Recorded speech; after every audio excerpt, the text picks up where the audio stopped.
bwete mundu bwe badde tokota mu ggwanga lya South Sudan okuvya ddala mu December omwaka oguwedde nga kati gukunuukiriza mu mwaka mulamba nga balwana. Okulwanagana kuno kuli wakati w'abajaasi ba gavumenti eriko eya Salva Kiir Mayardit n'abayeekera ba Dr. Riek Machar eyali omumyuka we. Abantu abawerako bafiidde mu kulwanagana kuno n'okuleka bangi nga babundabunda mu nsi yaabwe n'okuddukira mu mawanga ag'omuliraano. Olw'abantu okubundabunda n'okunoonya obudamu kiwaliriza abagagga b'omu Kampala nga bakulembeddwa mu ssentebe wa Kwagala Godfrey Kirumira okutongoza kaweefube okunoonya obuwumbi bubiri buyambe ku bannansi ba South Sudan. Once again thank Genosale for making the call and all others who responded to the sudden call.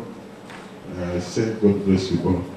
Bahiden never comedian never yibanti basi morgens. Kaweefube ono bamutongolezza ku Serene Streets emutundwe nga Genosale Musale yaleeta ekirowoozo ky'okutondawo ekibiina kya AfriAid yabadde omukenya omukulu. Kirumira yawoomya omutwe mu kusonda ensimbi nga Sudiro Ruparelia ne Esther Mpumuza bawadde ensimbi obukadde 10.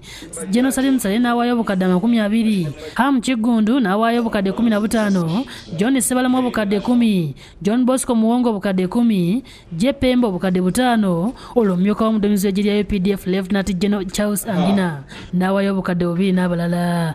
Omugatte obukadde ensimbi 276 zezisondeddwa. Olwo Kirumira n'abalagira okuzijjuza ziwera obukadde 3. Kirumira asabye Genosale okwongera ku ssente z'awaddeyo wabula n'asaba oluyimba azine era abagagga abasiimye amazina ne bamufuuwa ssente ezibadde zibulayo.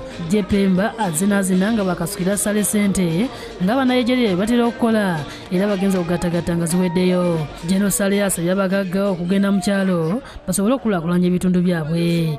Tofaayo oba afaanana atya naye olina kapasite yakuwaayo, so just waayo tutuke emmere tutwala abantu balye, and then we become the first people who have organized this situation.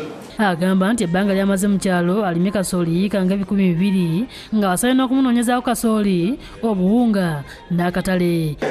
Singa olaba ka production mall kange kape acres 12,000 mu 2.